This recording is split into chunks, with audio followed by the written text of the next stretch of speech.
the economy and the terms that we hear and the behavior that we see in the marketplace does affect our personal finances. And unless we're educated and able to wisely walk through these and see behind the curtain what's actually going on, so that we're not jumping in and getting caught into these things, but we're actually approaching these with wisdom, with knowledge, with understanding, and then we can make the right decision for us.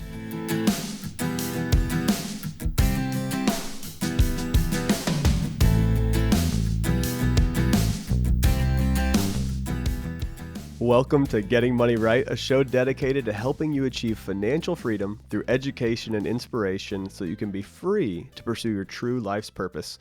We are your hosts, David Thompson and Leo Sabo, and in this episode, we're talking about economics and personal finances. Now, I know economics. I don't want you to fall asleep on us. We're going to make this interesting.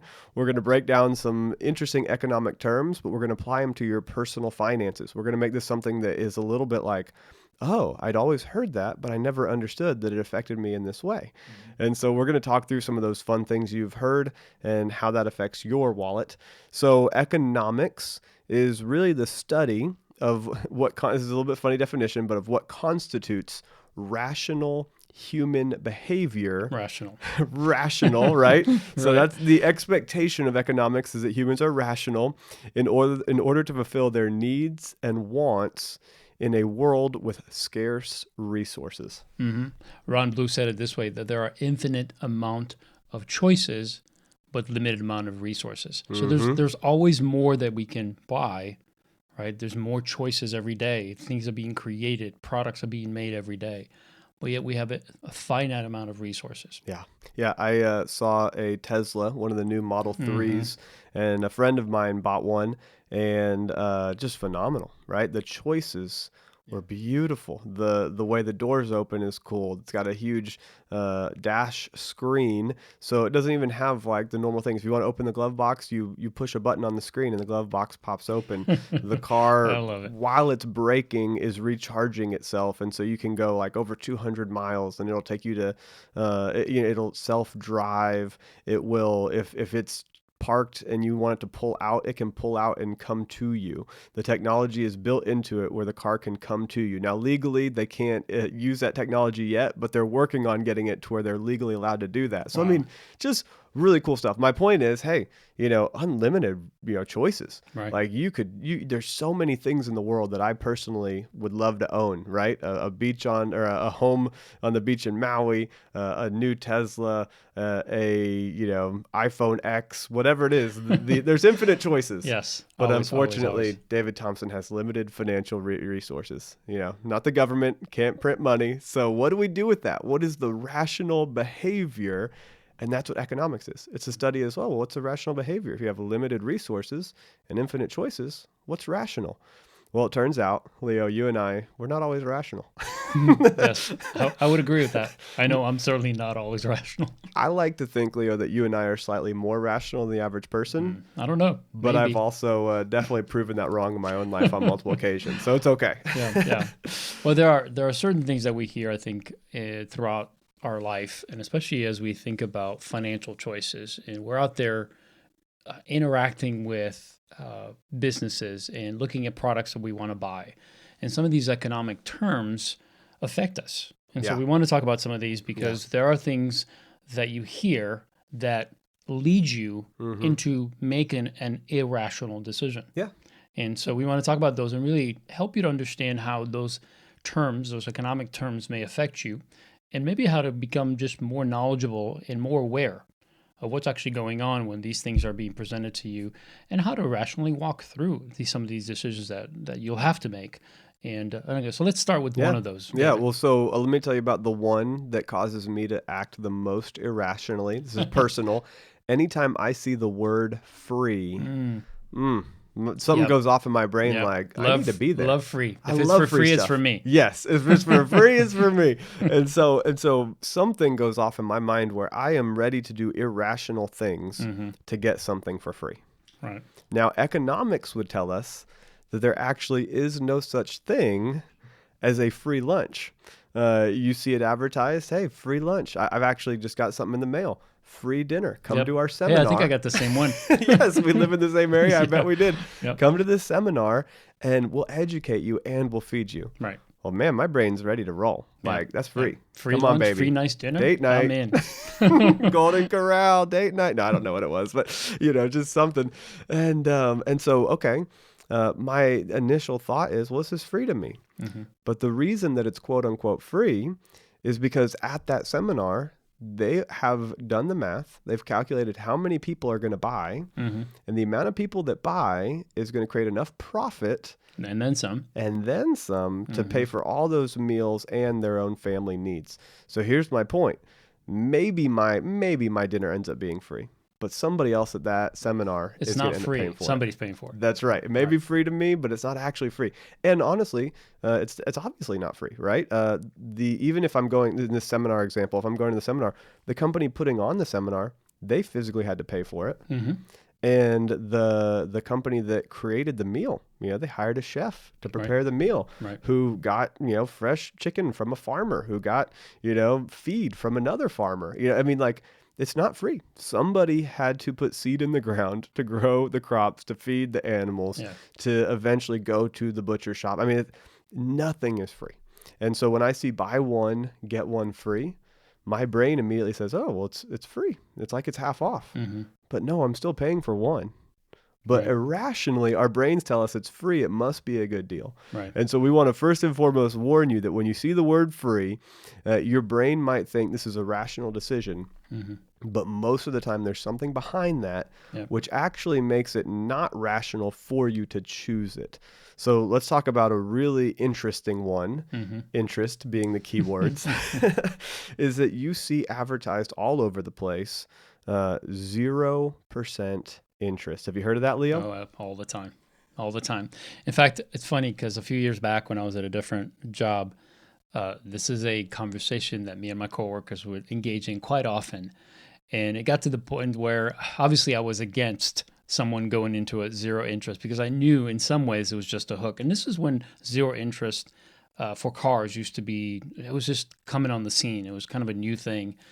And my rational mind said, there's a catch. Yeah. I've been there, done that. I know dealerships are not in it to lose money. Again, they have a cost. They need to make a profit. And I thought, how can they offer 0%? Mm-hmm. A big part of their income comes from interest payments. Yep. So I was very skeptical. I looked into it and I realized, okay, there's things that they're doing on the front end and they're making a certain money. They're going to make their money either on the front end, on the back end, or throughout the whole deal. So I remember having a discussion with a couple of guys, and it got to the point where they're actually bringing it up just to stir me because they knew it was bothering me. Right. But I was making my point, guys. Don't jump into something that doesn't make sense. And is there such a thing as zero interest when you're buying, let's say, a car?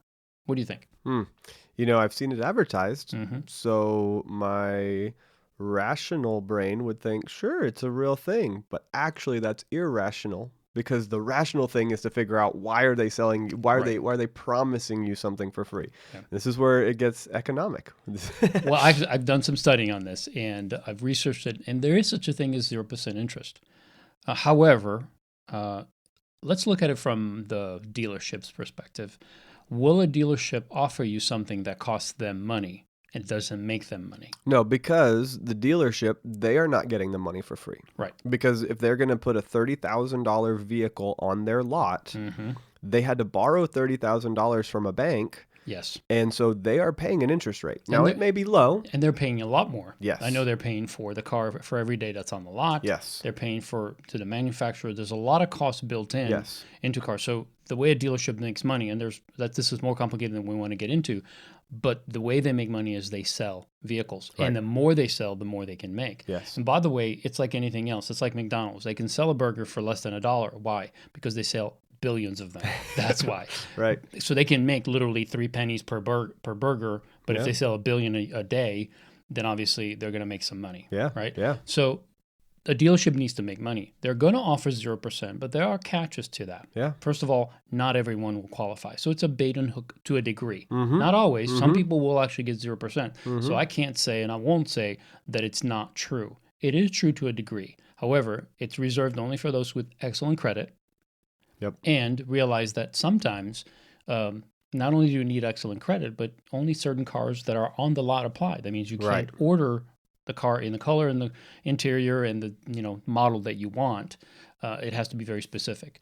It's also a short-term loan, means that you can have a higher payment, which most people don't want, right? So all of these things are built to get you into the dealership, Right. and then for them to sell you a vehicle. And if 0% is the only thing you're thinking about, there's a good chance that even if you get the 0%, you're going to pay for it some other way. Yeah. There are other things. There's not as much ability to negotiate the price of the vehicle if you're going to take 0%. That's a big one. That's a big one. Of course, because if they're going to put the sticker price on the window and you're going to pay for that, I'm guaranteeing you're paying thousands of dollars more than you should. So there are things there that you need to be educated in. Here's my point. I actually have tried this early on when this first came out. I went and said, okay, so if I go and negotiate the deal and get them to give me the car $500 or $1,000 over invoice at 0% interest with all the features that I want, will they do that? And they wouldn't. And the reason they wouldn't is because that wasn't enough profit for them. If they sold every car like I wanted them to sell me that, they would have lost money on every car. And so a dealership won't do that. And so we have to be careful of this. It also goes in other 0% also works in other areas furniture and other things too. So. Yeah. And so, you go in and you see the price on there. We also have to realize for your personal budget that we're talking about, usually you can only get 0% on new vehicles. Absolutely. And new vehicles depreciate dramatically faster than used vehicles. Yes. Somewhere to the tune of, in the first 3 years, 50% of the vehicle's value. So from 30,000 down to 15,000 type of deal. Right. So yeah, maybe you paid 0 interest, but you probably paid more for the car because they built that price into it. So they raised it from a $28,000 vehicle and they said, hey, this is now a $30,000 vehicle with free interest. Right. So they built the price in and you drive it off the lot and it starts going down in value. So for you, it made you do a poor financial decision just to get free. And that's where we say it's irrational behavior because the word free caused you to do something that actually wasn't the most rational choice. Even though on the surface it sounds like great. I mean, I have people tell me, David, I got 0%. Aren't you proud of me? I'm doing really well with my finances. And I smile and I say, hey, I'm really proud of you. Great job, friend. I'm not going to try to be rude to the person in the moment. But in the back of my mind, I'm thinking, yeah, that's because you bought a brand new vehicle. And, I'm not going to sit and judge someone, but, in the back of my head, I'm like, could you afford a brand new vehicle? Is now the time in your life to buy a brand new vehicle? What's your net worth? I don't know your net worth, so I'm not going to judge, but these questions are coming up in my mind. Like, can you afford to lose $15,000 in 3 years? I can't right now in my current financial life. Right. And so at least I can say I can't. It wouldn't be wise. It wouldn't be the wisest choice. Yeah. And you might be able to, but it wouldn't be a good choice long term. Yes. And so, you see things, something that's gotten really popular, and I mentioned the Tesla at the beginning of the show, are electric vehicles right now. And, but my gas, I don't have any gas. So gas is free. Electricity is it's basically zero. That's what they're saying. It's, it's just a little bit per hour and you don't even notice it in your electric bill. It's like I'm getting to drive for free. And I hear that. And it's very appealing because it's ecologically very good for the environment. I would agree with that. Of course, no gasoline is good for the environment, but to build one of those batteries, the batteries take an extreme process to build. So ecologically, it actually can be damaging to the environment building those batteries. Now, I don't know enough about that to dig into that, but this is the thing. Oh, it's free. It doesn't hurt the environment. Well, just because it doesn't hurt the environment with oil and gas doesn't mean it doesn't hurt the environment in another way. Right. You're not paying for gas every month, but the cost of the vehicle is higher. And the price of those batteries and the battery replacements is very high. Yes. And then what they'll do is the manufacturer, because the price is so astronomical, is that they will incentivize you by they will take a hit on their profit margins and lower the cost of the batteries, but only for a couple of years. And then after that, you've got to take the full hit. Right. And so there's different things. Again, to your point, Leo, the car manufacturer is not going to lose money. Nope. And I can tell you that at some point, electric vehicles are going to be in parity, about equal in the overall cost as gasoline engine vehicles. And I think it's really cool when that happens. And I love where technology is going. And I don't think it's wrong if anyone owns an electric vehicle. I think it's awesome because I love the way they look and I love the way they drive. But here's my point. It may seem free on the outset. It may seem like, oh, I don't have to pay for gas, therefore it's cheaper. But really, the monthly payment is higher because you paid more for the vehicle, and the resale value of the vehicle is lower because the replacement of the batteries is so high that nobody wants to buy a 10-year-old electric vehicle or a 15-year-old electric vehicle. I'm not saying that's true for every single case, but what I'm saying is currently today, gasoline engine vehicles overall are cheaper to drive than electric vehicles on average. Now, sometimes the government will subsidize one and will actually pay the manufacturer to make more of these cars cheaper on the electric side. And so, but again, it's not free because the government paid for that, which means that our tax bill went up somewhere else. So you're thinking this is free, but really it's hitting different people in different places. Yeah. All we want to do is walk through when you see the words free, which again, testify, Leo and I, those are words I love, no doubt. Me too. But when you see the words free, you have to be aware. Buyer beware. Well, I'm a pretty simple guy when it comes to making decisions. To me, and I've said this many, many times, probably a lot on this podcast, you have to do the math. And if the math doesn't add up, that should speak volumes. Because to me, I have to look at the overall cost of everything that I'm doing. If I don't do that, then I'm not buying wisely. Right? Yeah. So I have to look at how much is this car or this item going to cost me. And it may seem like it's cheap on the front end, but long term, if it's costing me, and you talked about this in a previous episode about opportunity cost. If I'm spending $30,000 on a brand new car now, and I'm taking a $15,000 hit over the next 3 years because of the depreciation, what if I would have bought a $15,000 car and took that $15,000 and invested it? That's good. Now I lost that opportunity to use that $15,000 to better my future. So is it wrong? Absolutely not. If you can afford a $30,000 car, that's great. And if you're going to buy it, my recommendation is don't trade it in 5 years down the road because you just threw away a lot of money. Hang on to it 10, 12, 15 years. Cars last a long time today. Now, if it's an electric car, you're going to have to put some money into it. I remember actually looking at I think it was a Prius. No, I'm sorry. It was a Honda Civic. It was a Civic. Oh, okay. Oh, but it was hybrid. It's hybrid, exactly. And I remember the battery was bad on it, and somebody was selling it through Craigslist or someplace like that. And I remember looking at it, and it was in great shape. Yeah. We were in a market for a car from one of my daughters, and I said, man, this is such a nice car. And I looked into, and of course they were selling it cheap because they couldn't sell it expensive because the batteries were no good. So the battery had to be replaced. And I think the car was under $5,000. Wow. Which is, again, brand new. This car is probably close to $20,000 to $25,000, something like that. And I remember looking into how much the battery would be, and it was going to be like $4,000 to $5,000. Yeah. So you're buying a $5,000 car, $4,000 car, but you have to buy another $5,000 worth of batteries. So you see, it doesn't really make sense. Right. Was it worth $10,000? No, it wasn't. It's probably worth about 7 or 8. So you do have these kind of situations where you have to look a little further down the road, which will determine whether that was a wise decision or not. Yeah. But bottom line, do the math. Right. Does it make sense? If it doesn't make sense on paper, then it doesn't make sense. Yeah. Yeah. And we're not harping on electric vehicles other than just as an example. Like if you find one that's a great deal for you, go for it. We love it. But the point is you have to do the math, run the numbers. Sometimes it's going to work. Sometimes it won't. I love what you mentioned, Leo, just about opportunity cost. That's kind of a big word. It's an economic word. Yep. So the opportunity to buy one thing costs you the opportunity to get something else. That's a great example. The $15,000 that you lost in the value of your vehicle, if you'd invested that for 20 years, you're looking at hundreds of thousands of dollars in gain.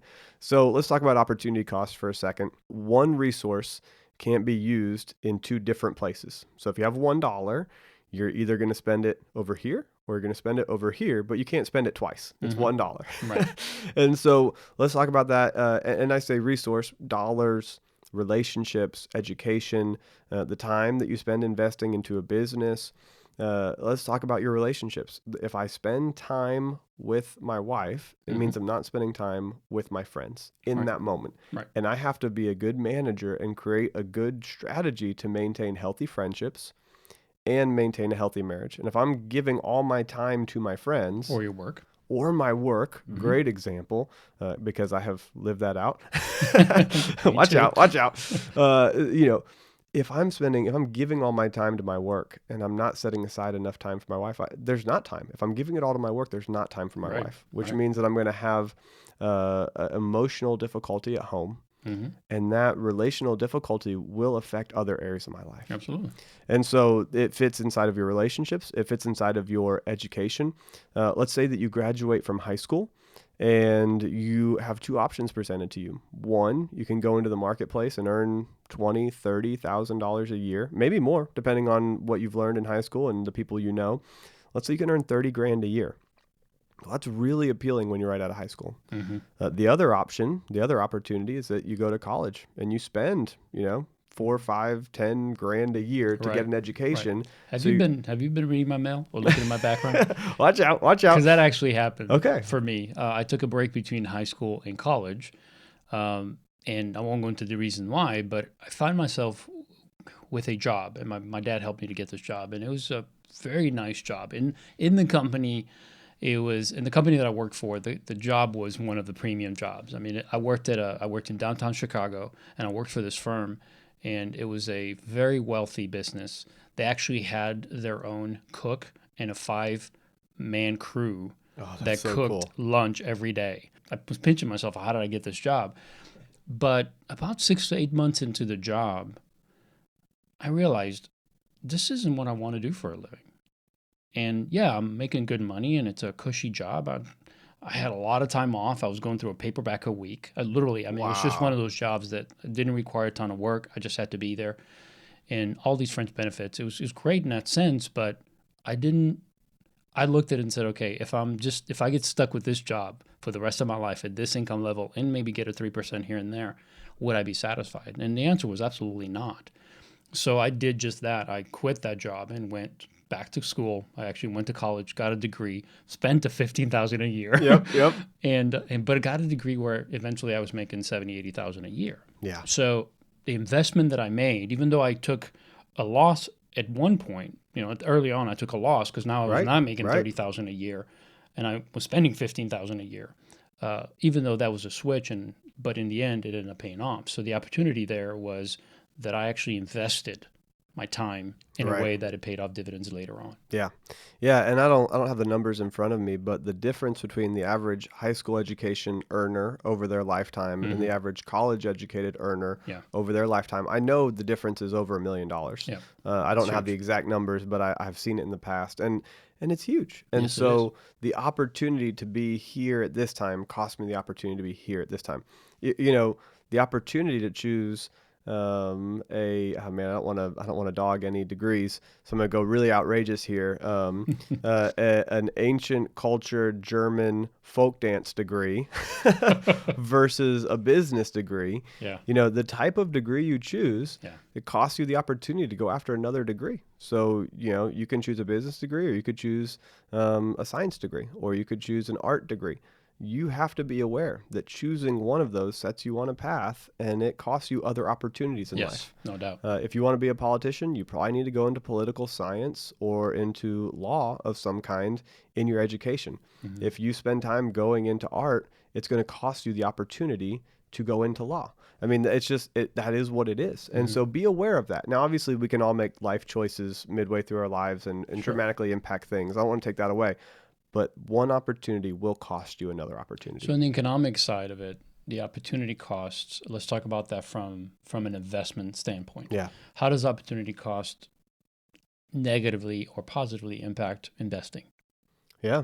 You already gave a great example, but the opportunity for Ashley and I, if we had bought a little bit larger home, we could have bought a little bit larger, a little bit nicer home, and probably had about a $500 more a month payment on our house, but we could have enjoyed our house. We had a little bit nicer neighborhood, a little bit closer to work, and that $500 a month would have helped us to feel a little bit more comfortable. I don't know what percentage of our life would feel better, but a little bit, there'd be a little bit of increase. Sure. And that would be a nice opportunity to be a little bit nicer home, a little bit closer to work.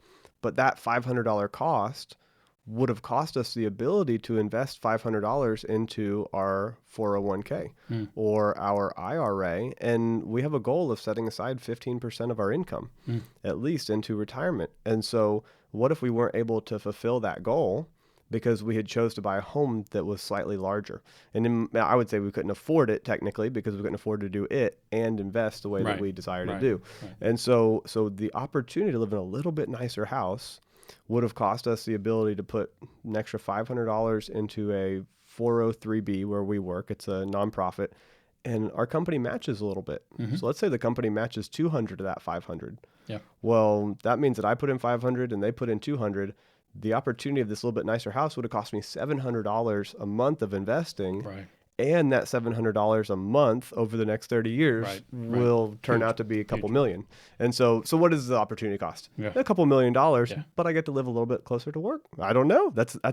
It's a pretty easy call for me personally. I've already made the call. Yeah. But I see why that would be a struggle. But you have to be aware. A couple $1 million is a big deal. It is. And just the security of having a retirement nest egg is really important to us today.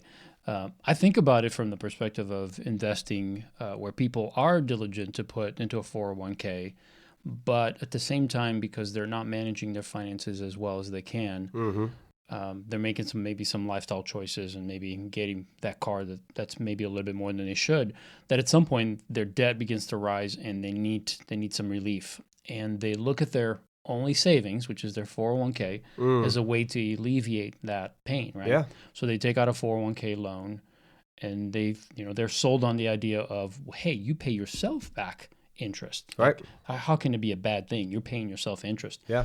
And so let's unpack that a little bit, because we've talked about this briefly, but I really want to talk about this opportunity cost of what it costs you by choosing to take money out of a 401k or an IRA rather than just toughing it out and paying down that debt with your current income. Yeah. So let's talk about some numbers here, because this is really a big one, and I know many people have done it, or maybe many people may be thinking about doing it. So let's address that. This is very tempting. And here's the situation.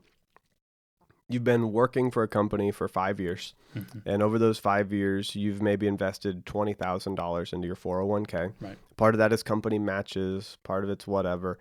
And now you find yourself leaving that company and going to another company. And as you're leaving, you see that you've got $20,000 invested for retirement. But over those 5 years, potentially you've been living beyond your means, and you also have $20,000 of debt. And that debt is compounding at 15%. So you're looking at your situation thinking, well, I could just pay off all of my debt using my 401k, and I'll just take a loan on it. You can do this with a 401k. You do a hardship loan.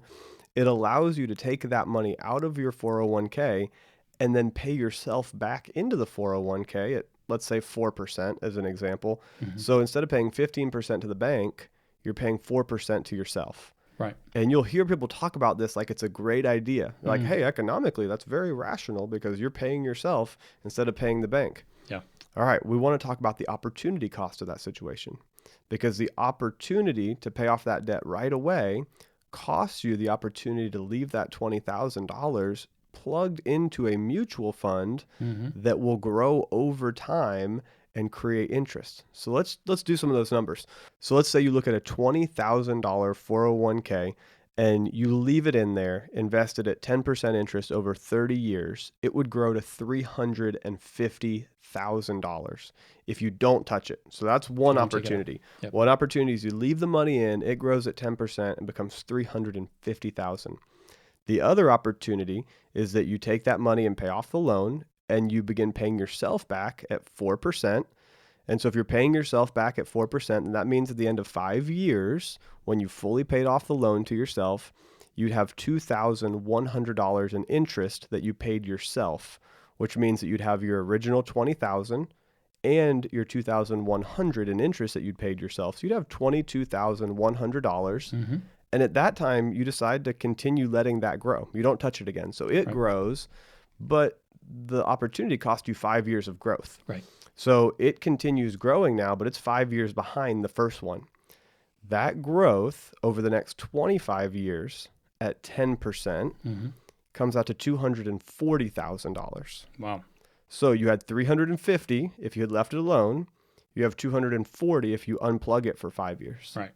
That's So- $110,000 difference. Yeah. $110,000. Okay, that's a big opportunity cost. So what's the actual loss then? Because Yeah. if you would have stayed the course and just paid off the credit cards by paying the $20,000 over a 5-year period, what would that cost?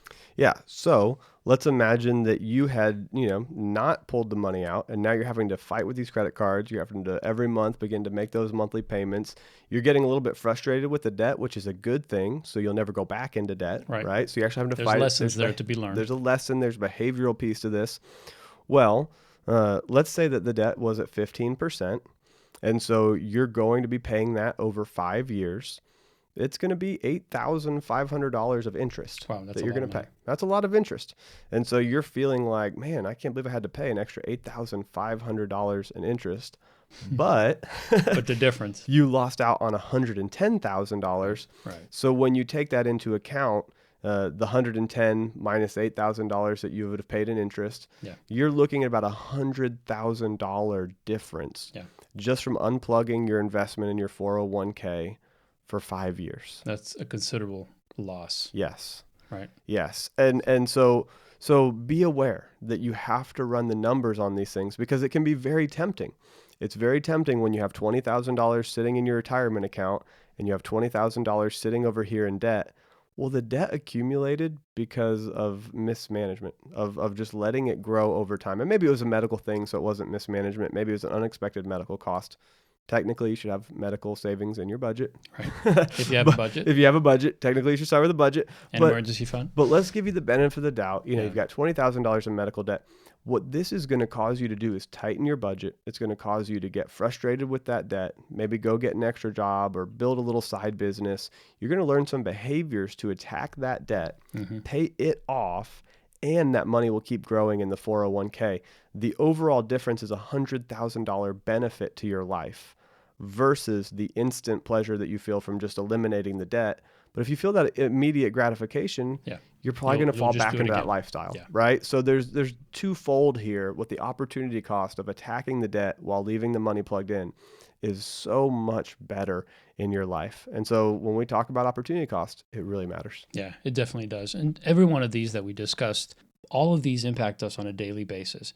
And just understanding what's really going on in front of us and how it's affecting us, that the economy and the terms that we hear and the behavior that we see in the marketplace does affect our personal finances. And unless we're educated and able to wisely walk through these and see behind the curtain what's actually going on so that we're not jumping in and getting caught into these things, but we're actually approaching these with wisdom, with knowledge, with understanding, and then we can make the right decision for us. Well, thank you so much for joining us for this episode. If you enjoyed this episode, we'd love for you to subscribe, to rate and review our podcast on iTunes or on an Android device so that it's easier for more people to find it and benefit from it. You can also share this podcast on your favorite social media platform. And while you're there, find us, follow us, engage us, and let us know how we can serve you better. You can find the show notes to this episode, more content and resources at leosabo.com. We look forward to having you join us next time so that together we can keep getting money right.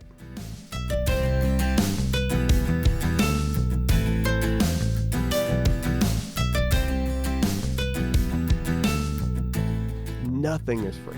And so when I see buy one, get one free, my brain immediately says, oh, well, it's free. It's like it's half off. But no, I'm still paying for one.